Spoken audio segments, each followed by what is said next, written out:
xanuunka carruurtu wuu badan yahay ugu badan horta hooyooyinka cawda waxa indhihii oo ilmeynaya oo biyeynaya taa waxa keena horta marka ugu horeysa inuu dhasho maalinta kooda ama labaadba haddii hooyada infection leedahay ilmahana indhaha infection buu ku yeeshaa haddii aan ka hortag la siin oo meelaha custalada badankooda ilmo markuu dhasho TTC deeqa yar baa la mariyaa ama dawo yar baa lagu shubaa taas ka hortag bay tahay haddaan la isticmaalin dawada wax laga yaabaa 2 cisho ama 3 cisho kadib indhihii infection inay keenaan oo ay maartay malax badan yeeshaan marka tawan la ilmaha degdeg dhakhtarka loo geeyaa oo la daweeyaa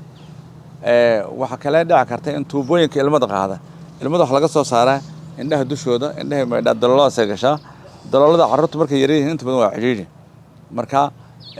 qaarna way xidhan yihiin kuwa xidhan yihiin waxa muhiim in la daweeyo laakiin kuwa xidhan yihiin waxa weeye malaha iyo xafasho wax ma laha inuu iska ilmeynayaan wala baas ku dhawaato ma laha ama haddii inuu xafasho leeyihiin ama casaan leeyihiin ama cuncun leeyihiin waa in dhakhtarka loo geeyaa haddii laakiin ilmo kaliya tahay daloolada xiriiriya ilmuhu markuu soo weynaado 2 jir 3 jir soo gaaro iska baabaaysa cilladaas oo daloolkii waa furmaya wax dhibaato ma laha taas